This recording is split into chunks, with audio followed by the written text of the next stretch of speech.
With so many social and political issues rooted in science and an economy increasingly driven by innovation in science and technology, it is our job as educators to ensure that the scholars walking out of our gates at graduation are equipped with the practices to succeed in this new landscape.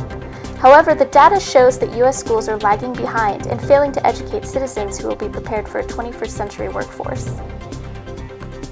At Del Lago, we are working to educate scholars who are well-positioned for college and career readiness through changing schools' structures, instruction, and culture.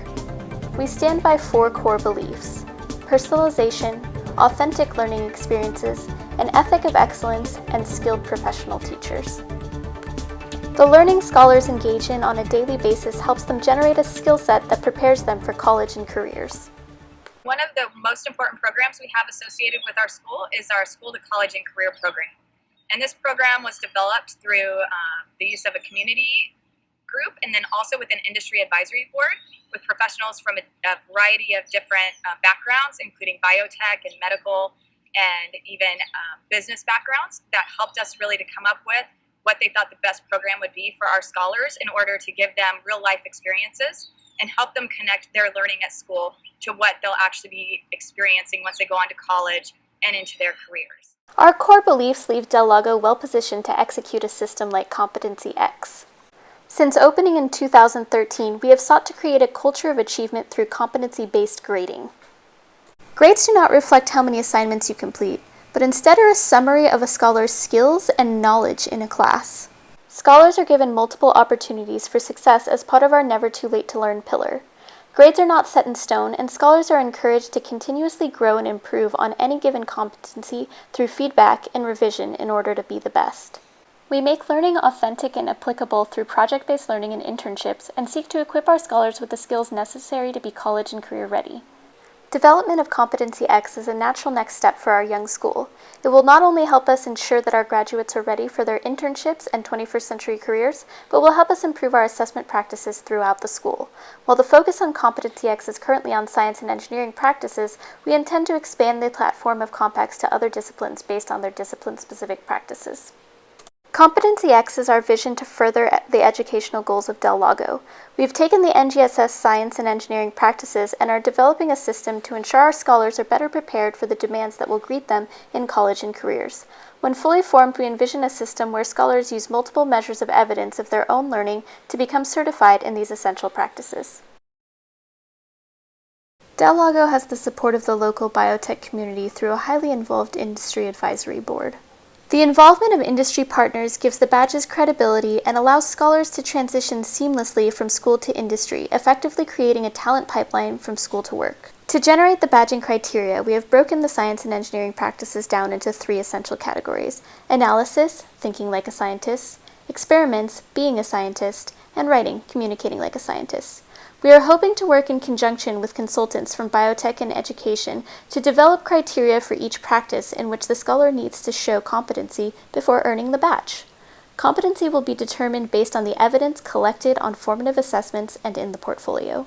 In the portfolio, scholars will curate examples of assessment data and reflect on their learning experiences, which will be used as evidence for the awarding of badges. The portfolio will be public, possibly as a publicly shared OneNote notebook, as shown here, so that it can bolster a scholar's resume or college application. It will contain multiple pieces of evidence showing a scholar's growth in the competency over time.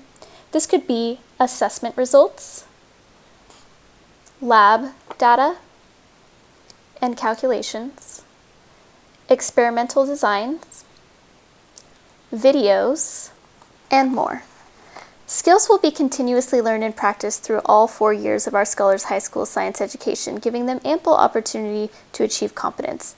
The portfolio will follow the scholar throughout each grade level and beyond Del Lago into college and career. We wanted to develop CompX as a sandbox environment, as a place for scholars to fail early and fail often. In this environment, learning is iterative and evidence of understanding accumulates into a broad and deep representation of skills and knowledge. Currently, we are attempting to achieve this sandbox environment through quick, frequent formative assessments, which are content embedded and aligned with the criteria derived from the science and engineering practices. These quizzes require scholars to look at a primary source and analyze or evaluate the evidence and respond using the Socrative student response system. Here's a recent example where scholars read an article on the radiocarbon dating of islands crystallines. The article was both relevant to the content they were studying and interesting.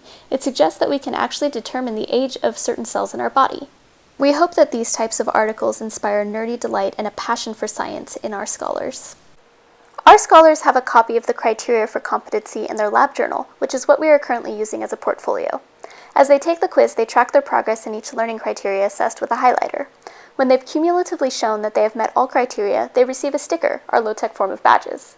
Here you can see that Jocelyn showed competence after 2 formative assessments. Early data from this system is already showing growth. Between the first and second assessment, the number of scholars achieving competency in Level 1 analysis nearly doubled. With the implementation of this system, we have already observed scholars becoming more focused, motivated, and intentional about their learning. Because Socrative does not track data by scholar, the workflow for tracking a scholar's growth is somewhat cumbersome. Moving forward, we would like to move this system to a platform where scholars and teachers can more clearly and easily track progress on the learning goals with each attempt, and it also allows scholars to move at their own pace to the next level. One of the most common tasks our scholars engage in is writing in science. With each laboratory investigation or learning experience, scholars are expected to write an argumentative conclusion, claim, evidence, and reasoning. The current framework we use for these writing tasks were developed in conjunction with Rosemary Staley, our literacy coach, and our humanities teachers. The claim evidence reasoning framework provides structure and practice for scholars to engage in argument from evidence and constructing explanations. These writing events are a near weekly occurrence and take the form of quick writes, timed writing assessments, or more sustained writing for formal laboratory reports. Through multiple opportunities for writing, scholars can improve competency in their writing, which is reflected in their grade. The culmination of a scholar's competency in science and engineering practices can be seen through the transfer of skills and knowledge to laboratory investigations and project-based learning. In these learning experiences, scholars are actually engaging in the 8 science and engineering practices at some point in the process. Let's listen to Jessica describe an experiment she designed and conducted for her interdisciplinary project. So when you did the exercises, what you were doing was comparing 2 exercises. So talk to me about what exercises you selected and how you compared them. So we selected jogging and box steps, and we would have the person we were testing sit for about 5 minutes and make sure they were relaxed and that their heart rate was back down to normal. And then we would have them jog back and forth on a set area for a minute, and then right afterwards we would set them up with the EKG, and we would take their heart rate, and we were able to look at that and analyze how fast their heart rate was and how long their heart rate continued to stay up, right? And then for box steps, we had a 12-inch platform, and we would have them do step-ups for the same thing, a minute, and then we were able to look at which one increased the heart rate more and made the heart rate stronger and faster, and we were able to do that with the technology that we had. And we were able to find that jogging did have a greater effect on the heart. Because this skill set is not limited to a specific domain of science, we plan to expand the system beyond our 10th grade biochemistry classes. The system is also not discipline specific. We plan to extend the badging and assessment practices throughout the school, beginning with principles of design. We have also presented CompX to our school district, and they are enthusiastic to implement the system at other sites once we have developed it further. Scholars are our future innovators, entrepreneurs, and global citizens in an increasingly connected world. Ensuring their success is truly the inspiration for CompX.